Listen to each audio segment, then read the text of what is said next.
बारामती कृषी प्रदर्शनामध्ये देशभरातील शेतकऱ्यांची विक्रमी गर्दी। बारामतीच्या ॲग्रिकल्चर डेव्हलपमेंट ट्रस्टच्या कृषी विज्ञान केंद्राच्या वतीनं आयोजित भव्य कृषी प्रदर्शनाला दुसऱ्या दिवशी देखील शेतकऱ्यांचा उत्स्फूर्त प्रतिसाद मिळताना दिसत आहे।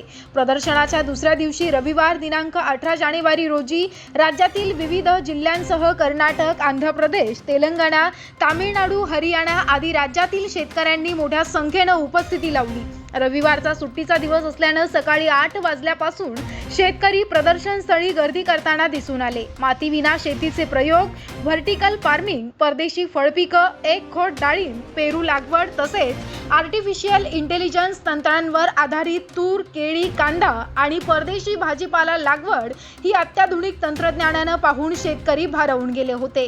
विशेष म्हणजे आर्टिफिशियल इंटेलिजन्स तंत्रांवर आधारित ऊस शेतीच्या दालनामध्ये शेतकऱ्यांची सर्वाधिक गर्दी पाहायला मिळाली। येथे ऊसाच्या विविध जाती कशा प्रकारे वाढविण्यात आल्या आहेत, तसेच आर्टिफिशियल इंटेलिजन्स तंत्र नेमकं कसं कार्य करतं याची सविस्तर माहिती शेतकऱ्यांनी घेतली। असे शेतकऱ्यांनी या प्रकल्पामध्ये सहभाग होण्यासाठी नाव नोंदणी देखील केली होती। प्रदर्शनात कृषी विज्ञान केंद्रामार्फत राबविण्यात येणाऱ्या विविध प्रशिक्षण कार्यक्रमांची माहिती घेण्यासाठी शेतकऱ्यांनी मोठ्या प्रमाणात उत्सुकता दाखवली। त्याचबरोबर विविध पिकांच्या सुधारणेमध्ये वाणाची माहिती घेण्यासाठी शेतकरी कंपन्यांच्या स्टॉलवर गर्दी करताना दिसून आले। आजच्या दिवशी ट्रस्टचे विश्वस्त माननीय श्री रणजित अण्णा पवार यांच्या मार्गदर्शनाखाली भीमथडी अश्व प्रदर्शनाचं आयोजन करण्यात आलं।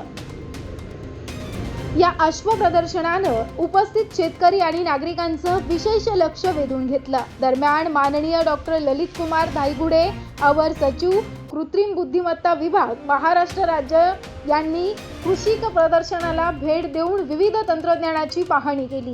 ट्रस्टचे चेअरमन माननीय श्री राजेंद्र दादा पवार आणि संस्थेचे मुख्य कार्यकारी अधिकारी प्रोफेसर निलेश नलावडे हे स्वतः उपस्थित राहून गर्दीमध्ये येणाऱ्या शेतकऱ्यांना कोणतीही अडचण येऊ नये यासाठी योग्य सूचना आणि मार्गदर्शन करत होते। हे भव्य कृषी प्रदर्शन शनिवार दिनांक 24 जानेवारी पर्यंत सुरू राहणार असून अधिकाधिक शेतकऱ्यांनी या प्रदर्शनाला भेट देऊन अत्याधुनिक शेती तंत्रज्ञानाचा लाभ घ्यावा असं आवाहन कृषी विज्ञान केंद्राचे प्रमुख डॉक्टर धीरज शिंदे यांनी केलं आहे।